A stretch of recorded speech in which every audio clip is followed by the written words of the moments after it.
ताकि आप हमारे पॉडकास्ट के बेस्ट हाइलाइट्स एंजॉय कर पाएं, इसलिए हमने अपने पॉडकास्ट को छोटी छोटी क्लिप्स में डिवाइड कर दिया है और वो क्लिप्स आपको मिलेंगी इस चैनल पर। तो जल्दी से हमारे क्लिप्स चैनल दिव्य अग्रवाल को भी सब्सक्राइब कर दो। अच्छा, डायन की तरह एक और ऐसी एंटिटी होती है जो कहते हैं हमारे बीच ही रहती है और हमें पता नहीं चलता, वो है जिन। बिल्कुल। तो जिन से रिलेटेड है कोई कहानी आपके पास? हाँ, जैसे आपने कहा ना, जिन हमारे बीच में रहते हैं और हमें पता नहीं लगता। हम लोग सोचते हैं एक जिन, दो जिन, कई बार पूरा जिन्नों का परिवार रहता है। मतलब ऐसी भी इंसिडेंट्स लोगों के साथ जो हुए हैं जहां पर उन्होंने फेस किया सिचुएशन। तो मेरे पास ऐसी एक स्टोरी आई थी यूपी के रायबरेली से। तो वहां पे एक मुस्लिम परिवार रहता था। उसके अंदर मतलब बड़ा घर था उनका। तो टोटल मिला के ये लोग करीबन 15-16 फैमिली मेंबर्स थे। इनमें एक लड़की थी अल्फिया करके और उसकी 3-4 सिस्टर्स थी। इनके घर में सबसे बुजुर्ग महिला थी, वो इनकी दादी थी, करीबन 115 साल की उनकी एज होगी। और उसके अलावा इसके फादर थे, मदर थी, चाचा चाची, ये सब लोग थे। तो इनकी दादी जब भी बच्चे बड़ी हुई, मतलब 17, 16, 18 साल की एज की हो गई थी, 17 से लेकर 22 की रेंज में सारी बच्चियां थी। और जो सबसे खास बात थी इनके घर में कि एक पीढ़ी की शादी हो गई, तब जो नई पीढ़ी आ रही थी इनके लिए ये शादी करने की कोशिश करते, पर शादी नहीं हो पा रही थी इनकी किसी की भी। तो इनकी दादी हमेशा बोला करती थी बच्चियों से कि भाई तुम लोग ना ऐसे घुमा मत करो, ये बाल बाल बांध के घुमा करो, परफ्यूम मत लगाया करो, किसी जिन्नात का तुम्हारे ऊपर दिल आ गया ना तो फिर कोई नहीं बचा पाएगा। साथ साथ वो ये बताती कि भाई इस घर के अंदर जिन्नात रहते हैं। लेकिन अब आप यंग लोग हो, 115 साल की आपकी दादी आपसे बोल रही है घर में जिन्नात रहते, तो कौन कितना ही ध्यान देता है। तो उनकी जो बच्चों की मम्मी थी वो भी जाकर उनसे बोलती थी कि अम्मी आप ऐसे डराया मत करो बच्चों को, ये कुछ जिन्नात विन्नात नहीं होते हैं, आप ऐसे कैसे बच्चों को ये सब कहानी सुनाती रहती हो। तो बोलते तुम्हारे मानने नहीं मानने से क्या होता है, जो सच है वो सच है, तो मैं तो बच्चों को सच बता रही हूँ। तो सब लोग उनको अवॉइड ही कहते हैं, ठीक है एज के इस पड़ाव पर है, कुछ भी बोलते हैं, सटे आ गई है। हाँ ऐसा कुछ हो गया है। फिर क्या हुआ, धीरे धीरे जो ये अल्फिया थी इसके ऊपर चीजों का मतलब असर दिखना शुरू हुआ। तो एक दिन की बात है, तीनों चारों जो बहनें थी छत के ऊपर खड़ी होकर सेल्फी खींच रही थी। हल्का बहुत अंधेरा था, तो अल्फिया ने ऐसे फोन निकाला अपनी सेल्फी खींचने, तो लगा फोन पीछे कोई खड़ा है कैमरे के पीछे। उसने देखा शेप से दिखी उसको कुछ वाइट सी, तो पीछे घूम के देखा कोई नहीं था। फिर इधर देखा तो दूर दिख रही थी वो शेप। जैसे दोबारा देखा तो एकदम से शेप उसके पीछे आके खड़ी हो गई। फिर घूम के देखा तो यहाँ पर कोई भी नहीं था। तो उसने अपनी बाकी बहनों को बोला कि यार मैं से ना सेल्फी ले रही थी और मुझे कुछ दिखा। तो उसने बोला कि तू वापस से खड़ी होकर उसी एंगल पे सेल्फी ले, देखते हैं। तो सेल्फी ली, चारों तरफ घूम फिर के कुछ भी नहीं था। तो तेरे मन का वहम है, ऐसा कुछ भी नहीं है। उसने बोला नहीं यार पता नहीं मुझे ऐसा लगा। बोला चल कोई बात नहीं। सब लोग बच्चे नीचे पहुंच गए। अब उस दिन के बाद से क्या थोड़ा मतलब अल्फिया को ऐसा महसूस होने लगा कि घर में कोई ना कोई है जो उसको देख रहा है। बड़ी अलग सी खुशबू उसको आया करती थी। तो ये प्रेजेंस का सबसे बड़ा वो होता है इसमें कि जब भी आपके घर में अच्छे जिन प्रेजेंट है ना तो बहुत अच्छी खुशबू आएगी। जैसे कुछ ऐसे बोलते हैं कि कुछ जिन होते हैं इनका लड़कियों पे दिल आ जाता है, तो जिसको उसने पसंद कर लिया उसके आसपास रहेगा और उसके अंदर से आपको ऐसी खुशबू आएगी जो आप नॉर्मल परफ्यूम्स के अंदर आपको नहीं आ सकती। तो बहुत अच्छी अच्छी से उसको खुशबू आया करती थी और उसने कभी ध्यान नहीं दिया इन चीजों के ऊपर। ये बहुत चंचल थी वैसे, पर उस दिन के बाद से ना बिल्कुल गुमसुम से रहने लग गई, अजीब सा बिहेव करती थी। तो उसकी जो अम्मी थी उसने ऐसे वहां दादी के साथ बैठी थी, उससे बोला कि बेटा तुझे क्या हो गया, क्यों परेशान है। उसने अपनी दादी से भी डिस्कस किया सबसे। तो उसकी दादी बोलती है कैसे बाल खुले करके घूमती रहती है, आ गया हो किस जिन्नात का दिल इसके ऊपर, इसीलिए ऐसी हो रही है। तो उसकी मम्मी उसके ऊपर चढ़ गई कि अम्मी आप कुछ भी बोलते रहोगे मेरी बेटी के बारे में, आपकी हिम्मत कैसे से बोलने की, आप घर की बड़ी हो इसलिए मैं आपसे कुछ बोलती नहीं हूँ, जब देखो तभी जिन्नात जिन्नात जिन्नात लाके रखती हो। क्या होते जिन्नात, कुछ नहीं है, बच्ची है बड़ी हो रही है, हो सकता है कुछ प्रॉब्लम हो उसको। तो बोलते ठीक है तुम्हारी इच्छा है जो कर लो, मेरी बात तो कोई सुनता नहीं है। तो उन्होंने उनका आया जो किया। तो जो उनके ब्रदर की वाइफ थी, अल्फिया की मम्मी की जो देवरानी बोल लो आप एक तरीके से, तो बोलते कि दीदी एक काम करते हैं, अम्मी की बात तो ठीक है, सोचता है बच्ची को नजर वजर लग गई, उसका कुछ इलाज करा लेते हैं। तो बोलते हैं ठीक है काम करते हैं, कल हम लोग मौलाना साहब के पास चलेंगे और वहां पे चल के अल्फिया को दिखा लेंगे। उसने कहा ठीक है। अब ये बातचीत हुई और सब अपने घर के काम में लग गए। और उसी करीबन 1 घंटे के बाद इसकी जो मम्मी थी जो कहती है कल मौलाना साहब के पास चलेंगे, वो बाथरूम में गई और बाथरूम जाके इनका पैर फिसल गया एकदम से। तो ज्यादा तेज नहीं गिरी थी, लेकिन जैसे गिरी तो इनकी जो सबसे बड़ी हड्डी होती है पैर की, उसके 3 टुकड़े हो गए थे हल्का सा उससे गिरने में। तो उनको हॉस्पिटल लेकर गए, हॉस्पिटल में प्लास्टर चढ़ गया पक्का। तो इस आपाधापी में सब भूल गए कि कल कहीं जाना है मौलाना साहब के यहाँ, और वो बात आई गई हो गई।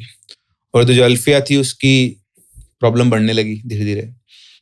तो बिल्कुल पहले वो 5 टाइम नमाज पढ़ा करती थी, वो उसने छोड़ दिया। बाकी जो भी काम किया करती थी वो सभी बंद कर दिए, बिल्कुल घर के अंदर चुपचाप से रहने लगी। तो एक दिन की बात है, उसकी छोटी सिस्टर भी थी। तो रात के टाइम करीबन 9-10 बजे के आसपास वो उठी, तो उसे लगा कि छत के ऊपर कोई है। तो गई छत पर, सीढ़ियां चढ़ के देखा उसने, तो जो अल्फिया थी वो किसी से खड़े होकर बात कर रही थी। तो उसे लगा कि हो सकता है किसी से बातचीत कर रही हो। वो चुपचाप उसने देखा तो उस तरफ कोई खड़ा था, कौन खड़ा है उसे दिखा नहीं, क्योंकि जो बेसिकली ऊपर छत पे आके घर होता है तो हाफ कंप्लीटेड रूम है मान लो, तो उसमें विंडोज का स्पेस होता है पर विंडोज लगी हुई नहीं होती। तो वहां से उसने छुप के देखा तो उसको सिर्फ अल्फिया दिख रही थी, इधर कौन खड़ा है कोई नहीं दिख रहा था। तो लगा हो सकता है कोई चक्कर वक्कर चल रहा होगा दीदी का। तो आई नीचे, जैसे सीढ़ी उतर के नीचे आई, अल्फिया उसके जस्ट सामने खड़ी हुई थी, उसको देख के मुस्कुरा रही थी। तो उसकी शॉक्ड हो गई बिल्कुल कि अभी भी तो मैं ऊपर देख कर आई हूँ, जाने का रास्ता एक ही है, अगर अल्फिया यहाँ है तो ऊपर कौन था। वो बहुत तेज चिल्लाती, भागती सीधे अपने मम्मी के पास पहुंचती, जाके बोलती कि अम्मी अभी भी मैंने देखा कि छत के ऊपर अल्फिया दीदी खड़ी हुई से बात कर रही थी और मैं नीचे आई तो मेरे सामने खड़ी हुई थी। तो उसको लेकर गई, नीचे चेक किया, ऊपर चेक किया, अल्फिया तो अपने रूम में सो रही है। तो बोलती नहीं मैंने देखा था। तो बोलती कि ऐसा कुछ नहीं है, तेरे को वहम हुआ है। कैसे वो प्रूव करे उस बच्ची उस चीज को। ठीक है, अगले दिन जो उसकी दादी थी, अल्फिया रोज उनके पास जाया करती थी, उनको संभाला करती थी। तो वो उनके रूम में पहुंची, उसने देखा कि दादी आज बिल्कुल अजीब तरीके से पड़ी हुई है और वो ऐसे उठने की कोशिश कर रही है गर्दन के यहाँ से, बाकी शरीर उनका बिल्कुल स्टिल पड़ा हुआ। उसने जाके संभाला तो देखा कि उसकी दादी को जो है ना पैरालिसिस से अटैक आ गया था, लो पैरालाइज हो गई थी। तो पैरालाइज हुई, सारे घर वालों को बुलाया गया, डॉक्टर को दिखाया गया। डॉक्टर ने बताया कि इनको तो पैरालिसिस हो चुका है, तो आप इनको संभालो, एज भी हो गई इसकी वजह से हो गया होगा। किसी का भी वो एंगल नहीं किया जो एंगल जाना चाहिए था। सबने उनका ध्यान रखना शुरू किया। और अब इस दिन के बाद से क्या हुआ ना, सब लोगों को घर के अंदर प्रेजेंस फील होना शुरू हुई। प्रेजेंस इन द सेंस कोई ना कोई है।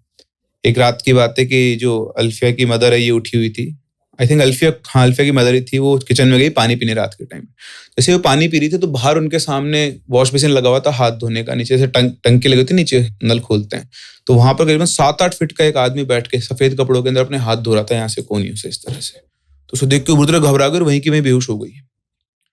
पूरी रात वहीं पे पड़ी रही। सुबह जब कोई उठ के आया तो उन्होंने देखा, उनसे पूछा क्या हुआ, तो उन्होंने बताया कि भाई मैंने ऐसा ऐसा देखा। अब उनके जो पिताजी थे, अल्फिया के पिताजी, वो आके बोलते हैं कि तुम औरतों का दिमाग ही खराब है, तुमको ये अम्मी ने जिन जिन बोलकर तुम्हारे दिमाग में जिन भरती हैं। कहाँ है कोई जिन, ये और ये सारे जिन तुम औरतों को क्यों दिखते हैं, हम मर्दों को क्यों नहीं दिखते हैं। तो उसने बोला कि अपनी बात को विश्वास करो, मैंने कल रात को देखा। फालतू बकवास मत करो, अपना काम करो। उन्होंने अवॉइड कर दिया। और जो काम पे गए तो ये पहुंची मौलाना के पास और उनसे बोला कि भाई हमारे घर में ऐसी ऐसी प्रॉब्लम है, आप चलो और देखो। तो मौलाना जी इनके साथ में आए, उन्होंने अल्फिया को देखा, इनके पूरे घर को देखा और बोला कि कुछ तो यहाँ पर है और जो आप कह रहे हो सही है कि यहाँ पे जन्नात का बसेरा है, इनको यहाँ से निकालना पड़ेगा। तो उसने बोला हाँ क्या करना है बताओ। तो उन्होंने एक तरीका बताया, कुछ चने दिए, पानी दिया, बोला रोजाना इन कुछ चनों को, और ये काम अल्फिया करेगी, चनों को पानी में डालेगी, फिर उसके बाद उसको निकाल के पूरे पानी और चनों को पूरे घर के अंदर लगातार 7 दिन तक उसको ये काम करना है। तो पहले दिन अल्फिया ने काम किया और जैसे पहले दिन उसने काम किया तो पूरे घर के अंदर चिल्लाने की आवाज लग गई, जैसे कोई दर्द से चिल्ला रहा हो, कोई रो रहा हो, कोई मातम मना रहा हो। फिर अगले दिन वापस ने वो प्रोसेस किया और अब हर रात को इनके घर में चहलकदमी होती, प्रेजेंस फील होती, लोगों को व्हाइट कलर की शेप्स दिखाई देती। ऐसे 6 दिन तक लगातार ये प्रोसेस रहा। अब छठे दिन मतलब जब 7वां दिन आया तो उस दिन क्या हुआ, इनकी जो दादी थी तो दादी की तबीयत बहुत ज्यादा खराब हो गई उस दिन। तो उनको ये हॉस्पिटल लेकर गए, वहां पे चेक वेक करवाया तो 7वें दिन का प्रोसेस नहीं हो पाया। अब 7वें दिन के बाद इनकी दादी को चेक करवा के वापस घर के अंदर लेकर आए तो आई थिंक कुछ प्रॉब्लम क्रिएट हुई इनकी फैमिली के अंदर। तो ये वापस से उन मौलाना के पास पहुंचे कि भाई अभी भी प्रॉब्लम चल रही है, प्रॉब्लम ठीक नहीं हो रही है। तो फिर एक बड़े मौलाना आए।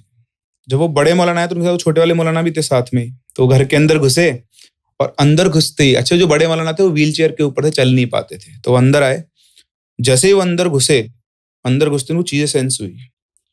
उन्होंने उस घर में ये बोला कि भाई आपके घर में सबसे बुजुर्ग आदमी कौन है।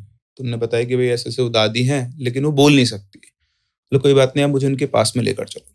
तो उनके पास में गए, उन्होंने उनके सिर पे हाथ रखा और उनसे बातचीत करने की कोशिश की। तो वो दादी ने बोला, बातचीत खुसफुसाते हुए बोली। तो उन्होंने उनको बताया कि भाई ये मेरे बच्चे मेरी बात नहीं मानते हैं, हम करीबन आज से 80-100 साल पहले की बात है, जब मेरा परिवार भी यहीं पे था, हम यहाँ पे आके बसे थे। लेकिन इस घर के अंदर पहले से जिन्नों का एक परिवार रहता है। और पहले जब हम यहाँ पर आए तो उन्होंने हमें बहुत परेशान किया, लेकिन फिर उनकी हमारे साथ एक डील हो गई कि भाई ना हम उनको परेशान करेंगे। उन्होंने कहा कि ये रह सकते हैं यहाँ लोग, लेकिन हमारे परिवार को किसी तरह की कोई दिक्कत नहीं आनी चाहिए। दूसरा, इस्लाम के पूरे रूल्स इनको मानने हैं, दिन में 5 बार नमाज पढ़नी है, कोई भी गलत काम नहीं करना है। अगर ये ऐसा करेंगे तो इस घर में हमारे साथ रह सकते हैं। तो एक घर बेसिकली उन जिन्नों का ही घर था, इन्होंने इनको अलाउ किया था रहने के लिए। फिर उसके बाद वो बाहर निकले और उससे बोले छोटे मौलाना से कि तुमने ये क्या किया है? अगर तुम्हें तुम्हारे घर से कोई बाहर निकालेगा तो तुम्हें कैसा लगेगा?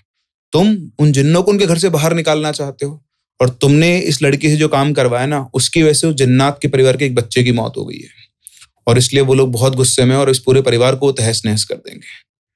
तो उन्होंने बोला कि बच्चे की मौत हो गई। बोले हाँ, उस दिन तुम लोगों को किसी ना किसी की मातम मनाने की आवाज आई थी? तो उन्होंने बोला हाँ आई थी। बोले वो पूरा जिन्न का परिवार मातम मना रहा था। उन्होंने ये बताया कि उनके परिवार में से एक जिन्न काफिर हो गया है। काफिर मतलब उनके रूल्स को फॉलो नहीं करता है, और उसका दिल जो है वो उस लड़की के ऊपर आ गया है, और इसी वजह से वो उस लड़की के पीछे पड़ा हुआ है। लेकिन अब ये बहुत गुस्से में है और इनका कोई कुछ नहीं कर सकता, ये तो इस परिवार को खत्म करके ही छोड़ देंगे। तो सब रोने लग गए। बोले क्या करें? बोले करना कुछ नहीं है, पाक नियम फॉलो करो, दिन की 5 नमाज पूरी करो, अल्लाह से अपनी हिफाजत की दुआ करो, और चुपचाप बस नियम को फॉलो करते जाओ। मैं तो इसमें कुछ नहीं कर सकता, जो है सब ऊपर वाले के हाथ में। अब तो उन्होंने कहा ठीक है। सब लोगों ने हर दिन के नियम फॉलो करना शुरू किए। अब जब ये नियम फॉलो कर रहे थे तो करीबन 5 या 6 दिन के बाद, तो इनकी जो दादी है वो लेटी हुई थी। उनकी दादी ने क्या, चद्दर पूरा ओढ़ लिया था मुंह तक। तो जो अल्फिया थी वही गई अपनी दादी के पास देखने, देखा कि उनकी बॉडी के अंदर कोई मूवमेंट नहीं है। तो उन्होंने जाके उनका वो चद्दर हटाया, देखा पूरा चेहरा नीला पड़ा हुआ है, उसकी डेथ हो चुकी है उनकी दादी की। पूरे घर में बताया गया कि डेथ हो गई है, ऐसा है वैसा है। अब मौलवी साहब ने कहा था कि नियम पूरे दिन 21 दिन तक फॉलो करने पर 6ठे दिन ही दादी की डेथ हो गई। तो सबको ये भी था कि यार नियम कैसे फॉलो होंगे, अब तो मौत होने के बाद तो आप ये सब नहीं कर सकते हो। लेकिन मौत हो गई, उसके बाद उनको दफनाया गया, उनके रिचुअल्स हुए। फिर 1-2 दिन के बाद वापस उन मौलाना साहब के पास गए ये लोग सब। तो उन्होंने बोला कि अब कोई दिक्कत वाली बात नहीं है। उन्होंने बताया कि वो परिवार, उनकी बात हुई, मतलब उन्होंने कम्युनिकेट किया उनसे, बोले वो परिवार अब सेटल्ड है, मतलब वो अब इस घर जगह को छोड़कर जा रहा है, वो ये घर आपको देकर जा रहे हैं। तो उन्होंने पूछा कैसे कैसे हो गया एकदम से? तो उन्होंने बताया कि आपकी जो दादी है, उन दादी ने उन जिनके परिवार से डील की थी। भाई उनके घर का एक सदस्य गया, तो वो ये कह रहे थे कि भाई हम भी इस घर के सारे सदस्यों की जान लेंगे। तो दादी ने कहा कि भाई तुम सबको छोड़ दो, मुझे अपने साथ ले जाओ, मैं अपने परिवार की सारी गलती अपने ऊपर लेती हूँ। और इस तरह से वो जिन के परिवार ने उस दादी की जान ली। लेकिन उनको रहते हुए इतने साल हो गए थे साथ में कि वो जिन भी अब उनको अपने परिवार का एक हिस्सा मानने लग गए थे। तो अब वो उनको अपने परिवार में लेकर चले गए हैं, और अब यहाँ से हमेशा हमेशा के लिए चले गए हैं। तुम लोग यहीं पे रहो, और बाकी जो सारे नियम है वो ढंग से फॉलो करना। अगर तुमने नियम फॉलो नहीं किए तो फिर तुमको आगे दिक्कत हो सकती है। तो इस तरह से परिवारों के बीच में 2 सेटलमेंट हुआ। 2 परिवार एक साथ रहते थे, लेकिन अल्टीमेटली अच्छे जिन थे। कुछ जिन बहुत खतरनाक भी होते हैं, जो किसी के बस में नहीं आते हैं, और बहुत पावरफुल भी होते हैं। लेकिन ये जो परिवार था जिन्नों का, ये अच्छा परिवार था। इस तरह के इंसिडेंट भी लोगों के साथ होते हैं।